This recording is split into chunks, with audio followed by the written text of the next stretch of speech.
ఓం శాంతి. ఈరోజు మురళి డేట్ 28 జనవరి 2026.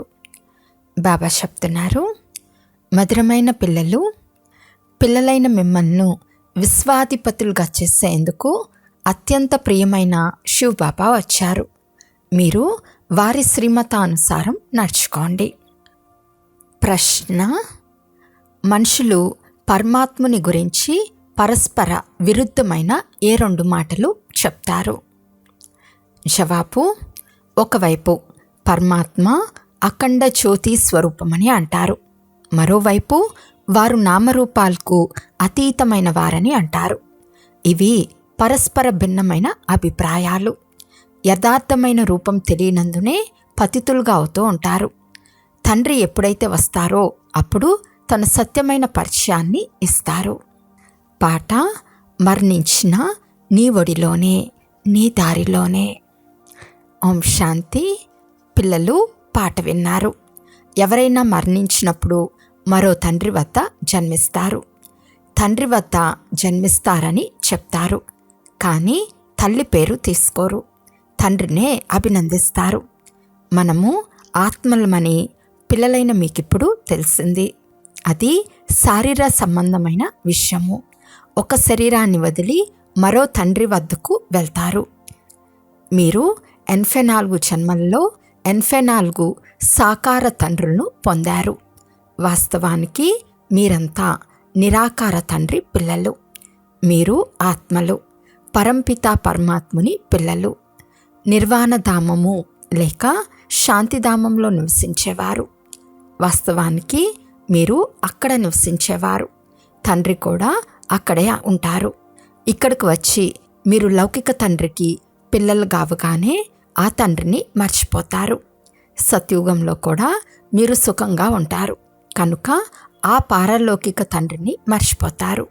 సుఖంలో ఆ తండ్రిని ఎవరూ స్మరించరు, దుఃఖంలో స్మరిస్తారు. స్మృతి కూడా ఆత్మయే చేస్తుంది. లౌకిక తండ్రిని స్మరించినప్పుడు బుద్ధి గమనం శరీరం వైపుకు వెళ్తుంది. ఈ బ్రహ్మ శివబాబాను స్మృతి చేస్తే ఓ బాబా అని అంటారు. నిషానికి ఇరువురు తండ్రులే.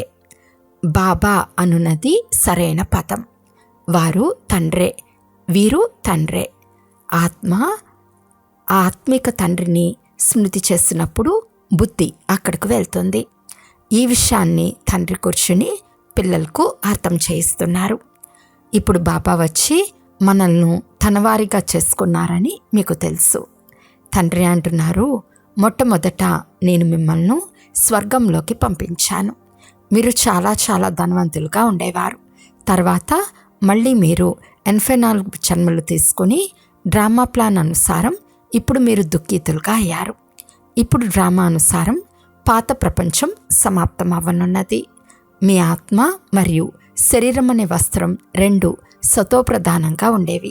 తర్వాత బంగారు యుగం నుండి ఆత్మ వెండి యుగంలోకి రాగానే శరీరం కూడా వెండి యుగంలోకి వచ్చింది. తర్వాత రాగి యుగంలోకి వచ్చింది. ఇప్పుడు ఆత్మ పూర్తిగా పతితమైనందున శరీరం కూడా పతితంగా ఉంది. 14 క్యారెట్ల బంగారం ఎవరు ఇష్టపడరు, అది నల్లగా అయిపోతుంది. మీరు కూడా ఇప్పుడు నల్లగా ఇనుపు యుగపు పురిగా అయిపోయారు. ఇప్పుడు నల్లగా అయిన ఆత్మ శరీరం రెండు మళ్ళీ పవిత్రంగా ఎలా అవ్వాలి? ఆత్మ పవిత్రమైతే శరీరం కూడా పవిత్రమైనదే లభిస్తుంది. అది ఎలా అవుతుంది? గంగా స్నానం ద్వారా అవుతుందా? కాదు. ఓ పతిత పావన అని పిలుస్తారు కదా, అలా పిలిచేది ఆత్మయే. బుద్ధి ఓ బాబా అని పారలౌకిక తండ్రి వైపుకు వెళ్తుంది. బాబా అను పదం ఎంత మధురమైందో చూడండి. భారతదేశంలోనే బాబా బాబా అని అంటూ ఉంటారు. మీరిప్పుడు ఆత్మాభిమానులుగా అయ్యి బాబా వారిగా అయ్యారు. నేను మిమ్మల్ని స్వర్గంలోకి పంపించాను. అక్కడ నూతన శరీరాన్ని ధరించారు. ఇప్పుడు ఎలా అయిపోయారు? ఈ విషయాలు సదా లోపల ఉండాలి. బాబానే స్మృతి చేస్తూ ఉండాలి. మేము ఆత్మలము, పతితమైపోయామని ఇప్పుడు మీరు వచ్చి పావనంగా చేయమని స్మృతి కూడా చేస్తారు కదా. డ్రామాలో ఈ పాత్ర ఉన్నందునే పిలుస్తారు. పాత ప్రపంచాన్ని నూతనంగా మార్చేందుకు సంగం యుగంలోనే బ్రహ్మ ప్లాన్ అనుసారంగా వస్తారు. మా తండ్రి అత్యంత ప్రియమైన వారని పిల్లలైన మీకు నిశ్చయం ఉంది. మధురం, అతి మధురం, మధురాతి మధురం అని కూడా అంటారు. ఇప్పుడు మధురమైన వారెవరు? లౌకిక సంబంధాలలో మొదట జన్మించు తండ్రి, తర్వాత టీచర్.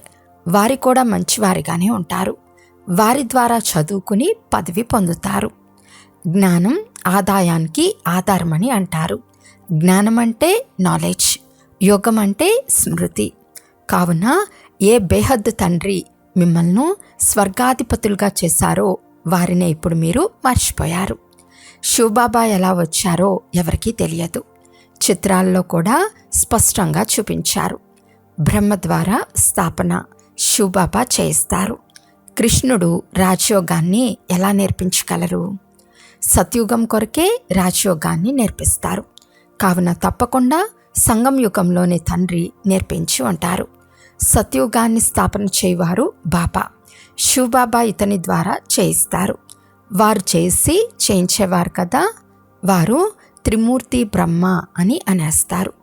అత్యంత ఉన్నతులు శివుడు కదా, ఇతను సాకారము, వారు నిరాకారము. సృష్టి కూడా ఇక్కడే ఉంది. ఈ సృష్టి చక్రమే సదా తిరుగుతూ ఉంటుంది, పునరావృతం అవుతూ ఉంటుంది. సూక్ష్మవతనంలో సృష్టి చక్రం ఉండదు. ప్రపంచ చరిత్ర భూగోళం రిపీట్ అవుతుంది. సూక్ష్మవతనంలో చక్రాలు మొదలైనవేవి ఉండవు. ప్రపంచ చరిత్ర భూగోళాలు రిపీట్ అవుతాయని మహిమ కూడా ఉంది. అది ఇక్కడి విషయం. సత్యుగం, త్రేతాయుగం మధ్యలో తప్పకుండా సంగం యుగం ఉండాలి. లేకుంటే కలియుగాన్ని సత్యుగంగా ఎవరు చేస్తారు? నరకవాసులను స్వర్గవాసులుగా చేసేందుకు తండ్రి సంగం యుగంలో వస్తారు. ఇది సర్వశ్రేష్టమైన ఈశ్వర్య ప్రభుత్వం. జతలో ధర్మరాజు కూడా ఉన్నారు. నిర్గుణుడైన నాలో ఏ గుణము లేదని ఆత్మ అంటుంది. ఏ దేవతా మందిరానికి వెళ్ళినా వారి ముందుకెళ్ళి ఇలాగే అంటారు.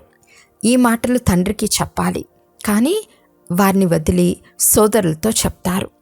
ఈ దేవతలు సోదరులు కదా, సోదరుని నుండి ఏమీ లభించదు. సోదరుల పూజ చేస్తూ చేస్తూ క్రిందకి దిగచారుతూ వచ్చారు. తండ్రి వచ్చి ఉన్నారని, వారి ద్వారా మాకు వారసత్వం లభిస్తుందని పిల్లలైన మీకు తెలుసు. తండ్రిని గురించే తెలియదు. సర్వవ్యాపి అని అనేస్తారు. కొంతమంది అఖండ జ్యోతి తత్వం అని అంటారు. కొందరు వారు నామరూపాలకు అతీతమని అంటారు. అఖండ జ్యోతి స్వరూపమైతే నామరూపాలకు అతీతమని ఎలా అంటారు? తండ్రిని గురించి తెలియని కారణంగా పతితమైపోయారు. తమో ప్రధానంగా కూడా అవనే అవ్వాలి. తండ్రి వచ్చినప్పుడు మళ్ళీ అందరినీ సతో ప్రధానంగా చేస్తారు. ఆత్మలన్నీ నిరాకార ప్రపంచంలో తండ్రి చేతిలో ఉంటాయి. తర్వాత ఇక్కడ సతో రజో తమోలోకి వచ్చి పాత్రను అభినయిస్తాయి. ఆత్మయే తండ్రిని స్మృతి చేస్తుంది. తండ్రి వచ్చి బ్రహ్మతనువును ఆధారంగా తీసుకుంటానని కూడా చెప్తారు. ఇది భాగ్యశాలి రథం. ఆత్మ లేకుండా రథం ఉండదు. ఇది జ్ఞానవర్షమని పిల్లలైన మీకు ఇప్పుడే అర్థం చేయించారు. ఇది జ్ఞానము. దీని ద్వారా ఏం జరుగుతుంది? పతిత ప్రపంచం పావన ప్రపంచంగా అవుతుంది. గంగా యమునాలు సత్యుగంలో కూడా ఉంటాయి. కృష్ణుడు యమునా నది తీరంలో ఆటపాటలు సాగించేవాడని అంటారు. అలాంటి విషయం ఏదీ లేదు. అతను సత్యుగ రాకుమారుడు. వారిని చాలా బాగా పెంచుతారు. ఎందుకంటే పుష్పం కదా.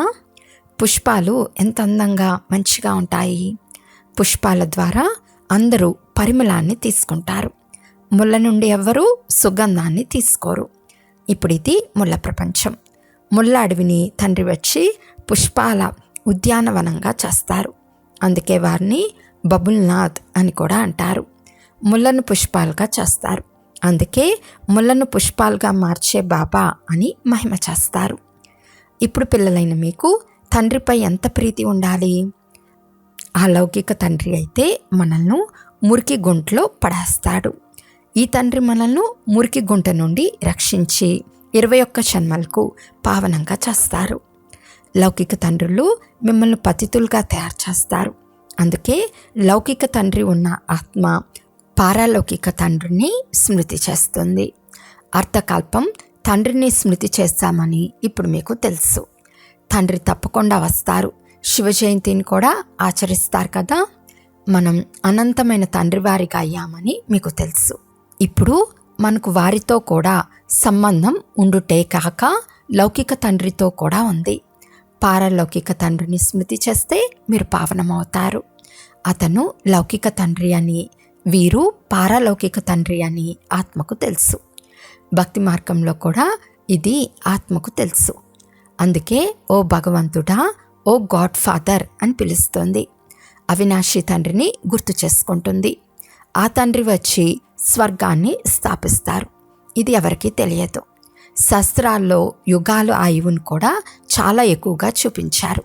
బాబా పతితులను పావనంగా చేసేందుకు వస్తారని ఎవరి బుద్ధిలోకి రాదు.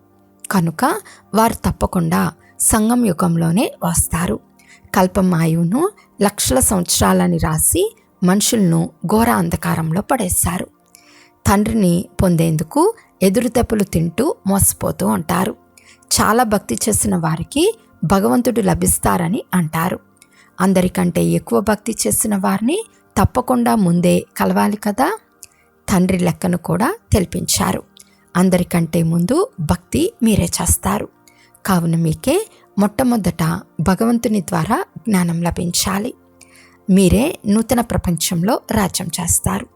అనంతమైన తండ్రి పిల్లలైన మీకు జ్ఞానం ఇస్తున్నారు. ఇందులో కష్టమనే మాటే లేదు. తండ్రి చెప్తున్నారు, మీరు అర్థకల్పం స్మృతి చేశారు. సుఖంలో ఎవరు స్మృతి చేయరు. అంతిమంలో ఎప్పుడైతే దుఃఖితులుగా అవుతారో అప్పుడు నేను వచ్చి సుఖీలుగా తయారు చేస్తాను. ఇప్పుడు మీరు చాలా గొప్పవారిగా అవుతారు. ముఖ్యమంత్రి, ప్రధానమంత్రుల భవనాలు ఎంత బాగుంటాయో చూడండి. అక్కడ ఆవులు, ఫర్నిచర్ అన్నీ ఎంత ఫస్ట్ క్లాస్గా ఉంటాయి. మీరు ఎంత గొప్పవారిగా అవుతారు. దైవీ గుణాలు కలిగిన దేవతలుగా, స్వర్గాధిపతులుగా అవుతారు. అక్కడ మీ కొరకు మహల్ కూడా వజ్ర వైడూర్యాలతో తయారు చేయబడి ఉంటాయి. అక్కడ మీ ఫర్నిచర్ స్వర్ణ జడితమై ఫస్ట్ క్లాస్గా ఉంటుంది. ఇక్కడ ఉయ్యళ్ళు మొదలైనవన్నీ బికారివిగా ఉన్నాయి. అక్కడ ప్రతి వస్తువు ఫస్ట్ క్లాస్గా వజ్ర వైడూర్యాలతో పొదగబడి ఉంటుంది. ఇది రుద్రజ్ఞాన యజ్ఞం.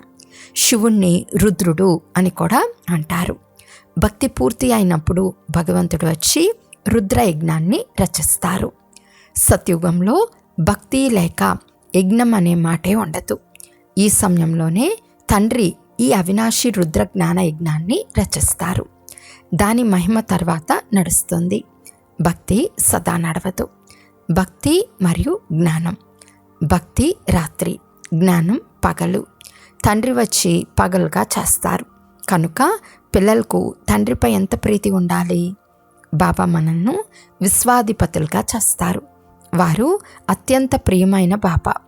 వారికంటే ప్రియమైన వస్తువు ఇంకేది ఉండదు.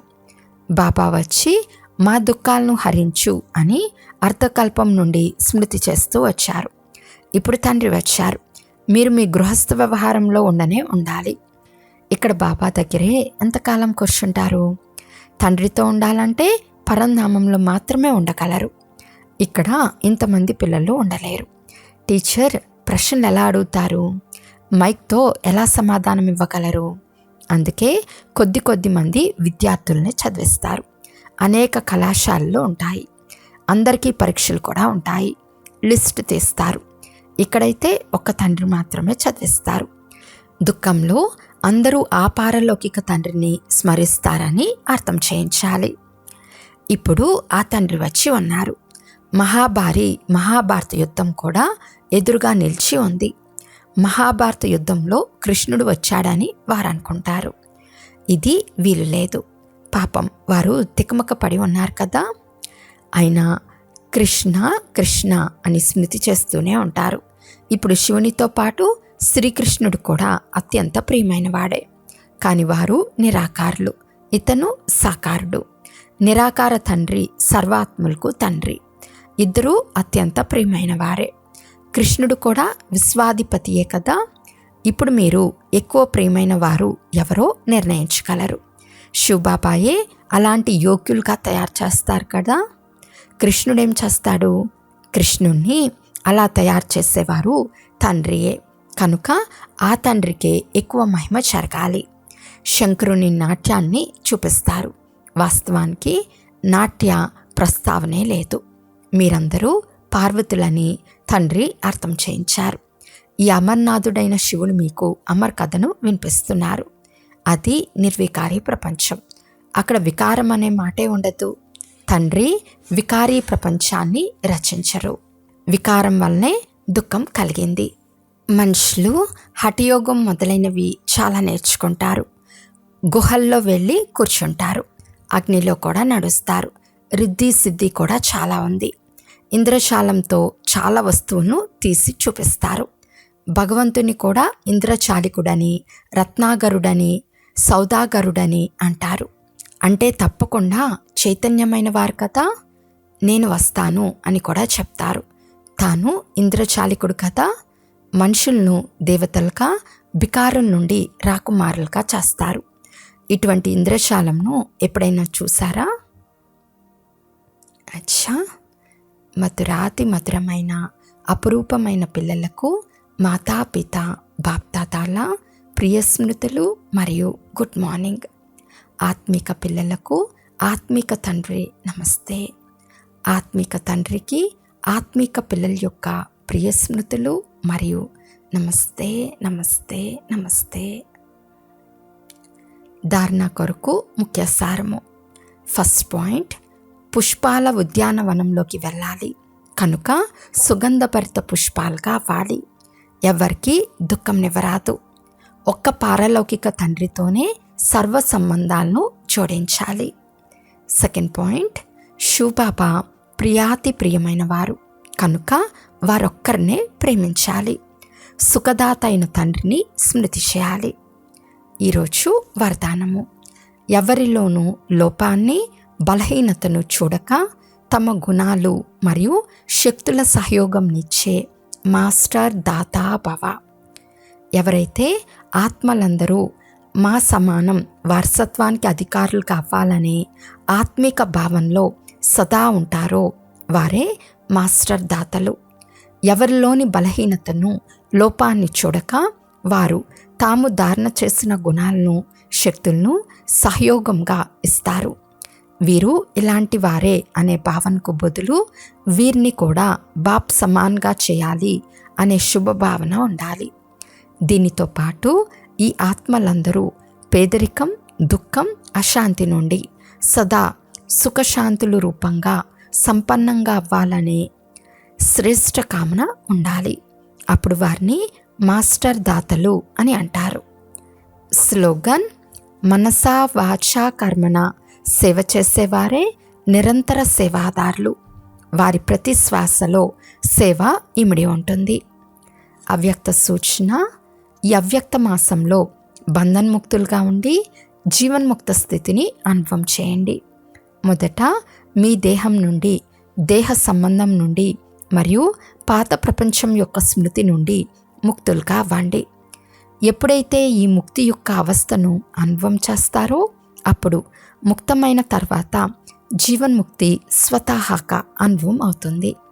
కనుక జీవితంలో ఉంటూ దేహము, దేహ సంబంధము మరియు పాత ప్రపంచం యొక్క ఆకర్షణ నుండి ఎంతవరకు ముక్తంగా అయ్యాము అని చెక్ చేసుకోండి. అచ్చా.